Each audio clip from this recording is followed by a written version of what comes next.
तो अरहतो सम्मा सम्बुद्दस्स नमो तस्स भगवतो अरहतो सम्मा सम्बुद्दस्स नमो तस्स भगवतो अरहतो सम्मा सम्बुद्दस्स।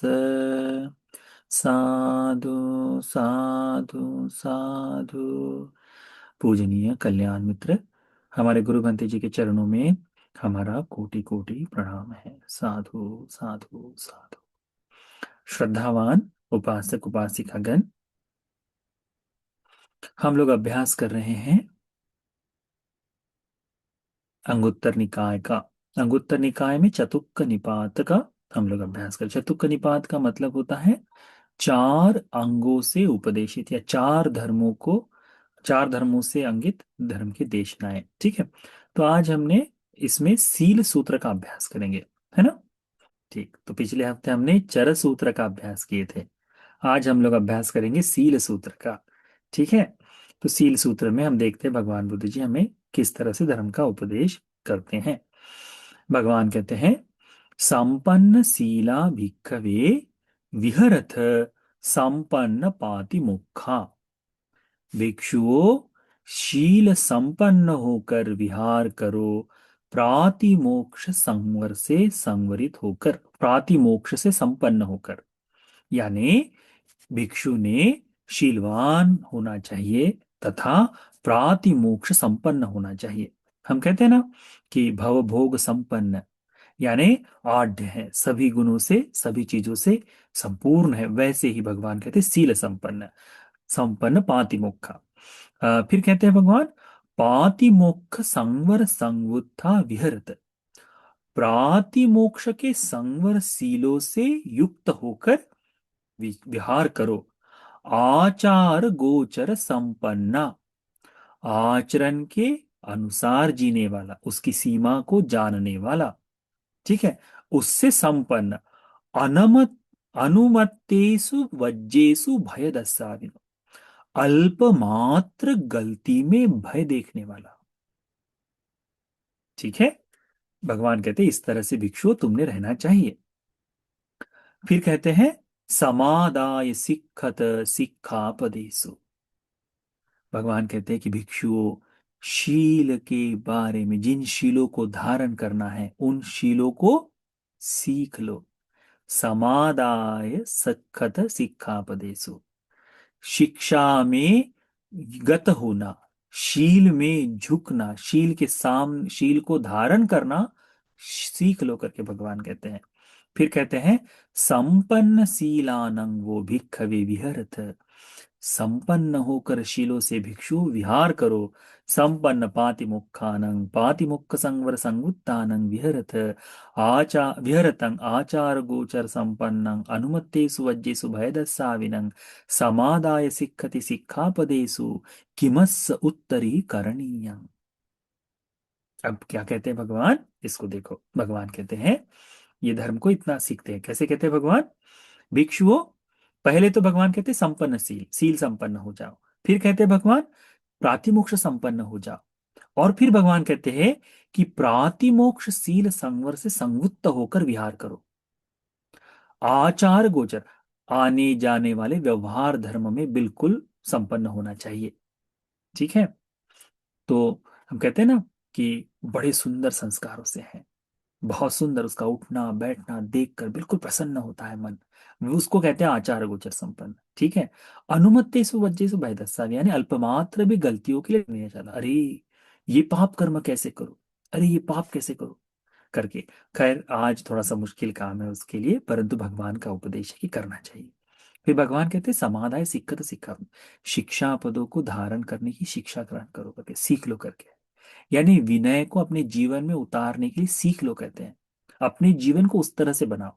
फिर भगवान कहते हैं कि इस तरह से शील संपन्न होकर, इस तरह से प्रातिमोक्ष संपन्न होकर, प्रातिमोक्ष के संवरशीलों से युक्त होकर विहार करते हुए, आचार गोचर संपन्न होकर, अल्पमात्र होने वाले गलतियों से भय देखते हुए इसके आगे भिक्षु किमस्स उत्तरी करनी है, इसके आगे तुमको करना क्या है। यानी सीलवा, लोग कहते हैं ना सीलवान बन जाओ, अरे बनकर करना क्या है ना। तो भगवान बुद्ध जी इसमें भिक्षुओं को बताते क्या कहते हैं भगवान, किमस्स उत्तरी करनी, इसके आगे करना क्या है। भिक्षु ने सीलवान होने के बाद, जब तक सीलवान नहीं होता तब तक तो सील पर आने की कोशिश करनी चाहिए। जैसे सीलवान हो जाने के बाद भगवान ने बताया भिक्षुओं को उत्तरीतर करना क्या चाहिए। तो भगवान कहते हैं चार तरह की बातें भगवान कहते हैं भगवान, चरतोपि चेपी, भिक्षु तुमने करना क्या है, इस तरह से आचरण करना है। क्या, जब चलते हुए, चरतोपि चेपी चलते हुए, चरतोपि चेपी भिक्खवे भिक्खुनो अभिज्जा व्यापादो विगतो होती। भिक्षु जब तुम्हें चलते हुए तुम्हारे भीतर अभिज्जा, अभिज्जा यानी प्रबल कामना के साथ व्यापाद उत्पन्न हो जाए, ठीक है।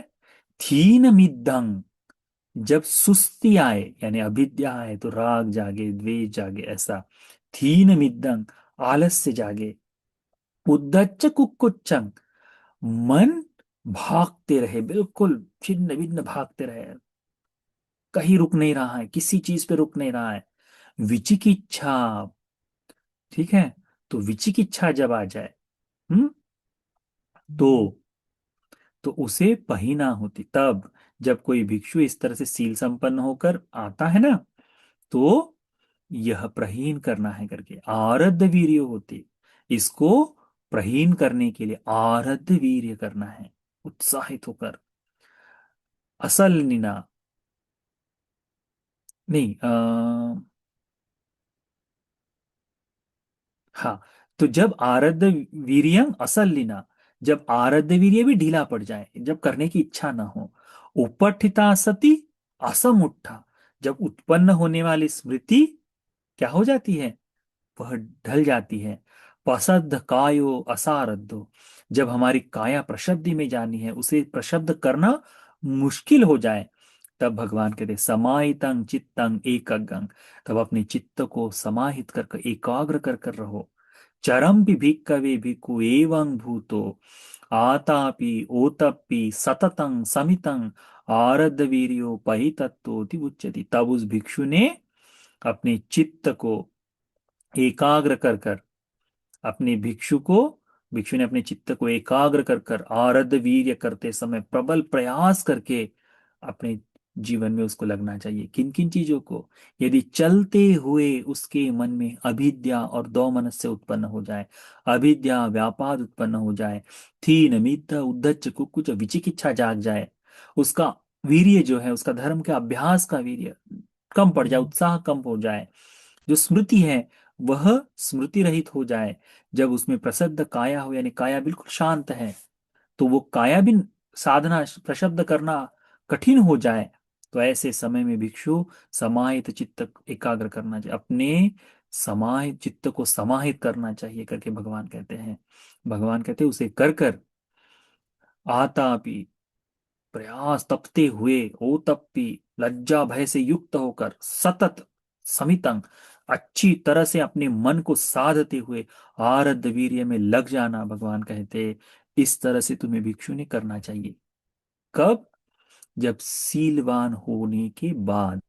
फिर करना क्या है, तो चलते हुए जितनी तकलीफ हो रही है उसको दूर करने के लिए इस तरह से वीर्य करना चाहिए, ठीक है। फिर भगवान कहते हैं ठितस्स चेपि भिक्खवे भिक्खुनो, भिक्षु जब कोई व्यक्ति खड़ा हो, जब कोई भिक्षु खड़ा रहे और खड़े रहते रहते खड़े खड़े उसके मन में अविद्या व्यापाद विगत आ जाए, अविद्या व्यापाद आ जाए, थीन मिद्ध आ जाए, उद्धच्च कुक्कुच जाग जाए, विचिकिच्छा आ जाए, है ना, और ये सारा होते समय आरद्ध वीर्य जो है वह थोड़ा कमजोर हो जाए, जो उपस्थित सती है वो स्मृति जो है वो कमजोर हो जाए, तो ऐसे स्थिति में करोगे क्या, ऐसे स्मृति में फिर यदि मन एकाग्र होना चाहिए तो वो भी नष्ट हो जाए, तो भगवान बुद्ध जी कहते हैं कि उस भिक्षु ने करना क्या है, उस भिक्षु ने करना चाहिए अपने मन को बिल्कुल एकाग्र करते हुए, एकाग्र चित्त से प्रबल प्रयास करते हुए, भगवान कहते हैं भिक्षु ने आगे बढ़ना चाहिए करके भगवान इसमें उपदेश करते हैं। भगवान कहते हैं इसमें कि जब भिक्षु शील संपन्न हो जाए, धर्म संपन्न हो जाए, ठीक है, तो ऐसा कर कर उसके उसने और आगे क्या करना चाहिए। तो भगवान बुद्ध जी चार एरियाओं में इसे आरब्ध वीर्य के लिए आरब्ध वीर्य बढ़ाने के लिए भगवान कहते हैं। कैसे कहते हैं भगवान? भगवान कहते हैं कि जब भिक्षु चलते हुए उसका अविद्या व्यापाद से मन जो है थोड़ी देर के लिए हट जाता है, ठीक है, थीन मिद्द उसका अभी नहीं, क्योंकि चल रहा है तो आलस्य से भरे हो जाए। उद्धच्च कुक्कच जो उसके पास जब नहीं है, विचिकिच्छा उसकी प्रहीण होती जाती है, आरद्ध वीर्य असल ना, उसका आरद्ध वीर्य बिल्कुल अखंड रूप से चल रहा है, यानी प्रयासरत अभी चल रहा है। उपठिता सती असमुठा, स्मृति विनष्ट होए बगैर काम कर रही है। पसद्द काय सारत, यानी जो प्रशब्द जी काया जो है धर्म में बनी हुई भाव है, वह निरंतरता से आगे बढ़ रहा है। समाहितं चित्तं एकगं, उसका चित्त समाहित एकाग्र होकर आगे चल रहा है। तो भगवान कहते हैं ऐसे भिक्षु को, भिक्खवे भिक्खु एवं भूतो, ऐसे भिक्षु को मैं कहता हूं कि आतापि ओतपि सततं समितं आरद्ध वीर्यो बहुतत्वोति उच्चति। वह भिक्षु वास्तव में धर्म के अनुसार तपते हुए, प्रबल प्रयास करते हुए, सतत लगकर, निरंतरता से लगकर आरद्ध वीर्य से जीवन जीने वाला भिक्षु कहलाता है करके भगवान कहते हैं। ठीक है, हमने पहले बताए थे कि उसे आप व्यापाद आदि दूर करने के प्रयास करना चाहिए। भगवान, वो मेरी उसमें एक गलती होगी थी, विगतो होती का अर्थ हमने थोड़ा सा गलत लगा दिया, तो उसको ध्यान में रखो। क्या? भगवान कहते हैं कि जब भिक्षु शील संपन्न हो जाए, आचार गोचर संपन्न हो जाए, सभी अल्पमात्र इसमें भय देखने वाला हो जाए, तो जब ऐसा पवित्र जीवन जब भिक्षु जीवन जीता है, तब वह वीर्य से युक्त होकर अपने मन से अभिज्ञा व्यापाद को दूर करता है, थीन मिद्द को दूर किया हुआ, उद्धच को कुछ दूर किया हुआ, विचिकिच्छा को प्रहीन करके, आरद्ध वीर्य से युक्त होकर, उपस्थित सती को बनाए रखते हुए, काया को प्रशब्द कर कर धर्म के प्रबल प्रयास में लग रहा है, मन को एकाग्र कर कर यदि वास कर रहा है, तो ऐसा भिक्षु खड़े रह चलते हुए भी वह सतत आरध वीर्य से उत्साहित भिक्षु कहा जाएगा करके भगवान कहते हैं। फिर दूसरा है त्रितस्, खड़े रहते हुए किसी भिक्षु के मन में ऐसा भाव जागे कि खड़े रहते हुए वह भिक्षु अविद्या व्यापाद विगतो होती, अविद्या व्यापाद से दूर होकर, थीन मिद्ध को दूर कर कर, उद्धच्च कुक्कुच्च को दूर कर, विचिकिच्छा को प्रहीन करके, आरद्ध वीर्य से वीर्य को न छोड़े हुए उसी निरंतरता से बने रहते हुए चल रहा है। स्मृति उपस्थित रहती है, उसकी स्मृति को टूटना नहीं देता है, काया को प्रशब्द करके धर्म साधना में लगा है, समाहित चित्त से एकाग्र होकर यदि जीवन जी रहा है, तो खड़े रहते हुए वह भिक्षु, ठितोपि भिक्खवे, खड़े रहते हुए भिक्षु निरंतरता से आतापि ओतपि सततं समितं आरद्ध वीर्योपै तत्वोति उच्चति, वह भिक्षु तपते हुए सतत निरंतर अपने लज्जा भय से युक्त होकर आरद्ध वीर्य करने वाला भिक्षु है करके भगवान उसको उसे कहते हैं। तीसरा है निसिन्नस्य चेपि भिक्खवे भिक्खुना, अभी बैठा हुआ है, बैठे हुए रहते समय उसका जब मन है सीलवान होने के पश्चात, संपूर्ण प्रातिमोक्ष संवरशील से युक्त होने के पश्चात, बैठे हुए यदि जब उसका मन अभिज्ञा और दोमनस से, अभिज्ञा व्यापाद से दूर होकर, थीन मिद्दंग उद्धच्च कुक्कुचंग विचिकिच्छा प्रहीना होती, थीन मिद्द उद्धच्च कुक्कुच विचिकिच्छा प्रहीन हो जाए, और उसका निरंतरता से आरद्ध वीर्य बना रहे, स्मृति बगैर टूटे उपस्थित रहे, उसकी काया साध्य हो जाए, बिल्कुल प्रशब्द काया बनी रहे, समाहितं चित्तं एकगं, उसका मन एकाग्र हुआ रहे, भगवान कहते हैं निसिन्नोपि भिक्खवे, वह भिक्षु बैठे हुए ही, एवं भिक्खु एवं भूतो, ऐसा बैठे हुए यदि वो उस तरह से धर्म साधना में लगा हुआ है, आतापि ओतपि सततं समितं आरद वीर्यो पहितत्वोति उच्यति, वह भिक्षु वीर्य करने वाला, तपने वाला, लज्जा भय से युक्त, निरंतर सतत आरब्ध वीर्य से लगा हुआ भिक्षु कहलाता है करके भगवान कहते हैं। फिर भगवान कहते हैं शयनस्ස चेपी, सोते हुए, या फिर सोते हुए नहीं, लेटे हुए, लेटे हुए वह भिक्षु भिक्खु भिक्खवे भिक्खुनो जागरस्स, जागते हुए यानी लेटा हुआ है परंतु जाग रहा है, ऐसे समय में अभिज्ञा व्यापादो विगत होती, तब उसका मन अविद्या और व्यापाद से दूर हो जाता है, थीन मिद्द से दूर हो जाता है, उद्धच कुकुच से दूर हो जाता है। विचिकिच्छा परिणा होती, उसकी जो विचिकिच्छा है वो भी नष्ट हो जाती है। आरतंग होती, वीर्यं असलिनम, उसका जो आरध वीर्य है, उसका जो प्रबल प्रयास है, बगैर टूटे हुए निरंतरता से चल रहा है। उपट्टिता सती असमुट्ठा, जो स्थिति है वो बगैर उसकी सती जो है, स्मृतिमान जो भाव है वो बगैर टूटे अखंड रूप से चल रहा है।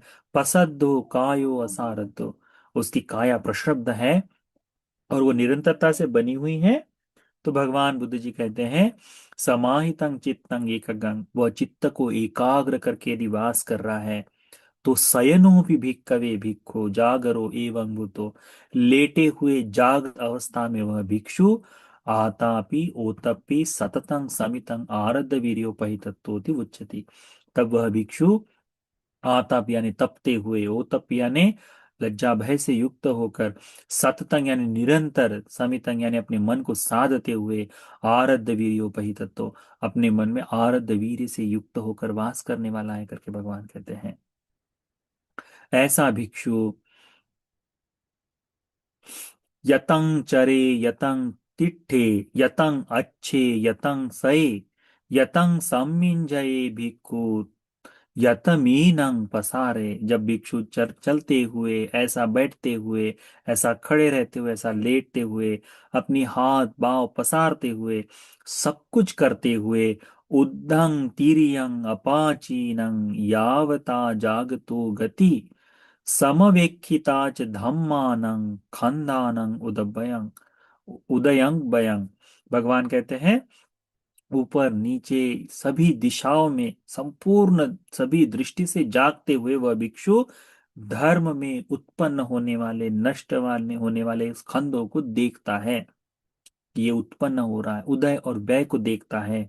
चेतो समथ सामिचिंग सिक्ख मानानं सदा सतं सततं पहितत्तोति आहु भिक्खुम तथा विदंती, जो निरंतरता से चित्त को समथ विपश्यना से युक्त होकर शिक्षा का गौरव करते हुए सतत जीवन जीता है, अपने अकुशलों को दूर करने वाला भिक्षु वह कहलाता है करके भगवान बुद्ध जी इसमें उपदेश करते हैं। तो इस सील सूत्र में भगवान ने कहा कि यदि कोई भिक्षु सीलवान हो जाए, प्रातिमोक्ष सील संवर से युक्त हो जाए, और यदि इस तरह से वो करता रहे, तो ये चारों दिशाओं में चारों जगह में उसको करने के लिए प्रबलता से आरद्ध वीर्य है, क्योंकि सील को बनाए रखने में बड़ा प्रबल प्रयास लगता है ना। तो वो भिक्षु चल चल रहा है या बैठा हुआ है या खड़ा हुआ है या लेट गया है, ऐसे समय में वह भिक्षु मन से सारे अकुशलों को दूर करके क्या कर रहा है, आरध्य वीर्य से युक्त हो रहा है। तो वह भिक्षु धीरे धीरे धर्म को पूर्ण करने वाला ही बनता है करके भगवान बुद्ध जी उपदेश करते हैं। तो इस तरह से हमको देखना चाहिए, इस सील सूत्र का अभ्यास करते हुए, इस सील सूत्र का अभ्यास करते हुए हमको समझना चाहिए। ठीक है, तो यह सूत्र का उपदेश आप सभी को भगवान बुद्ध जी के श्रावक संघ रत्न पर अचल ऐसी श्रद्धा उत्पन्न होने के लिए, धर्म मार्ग को पूर्णतः बोध कर लेने के लिए, चार आर्य सत्यों के बोध के लिए यह सूत्र उपकारी हो जाए। साधु साधु साधु।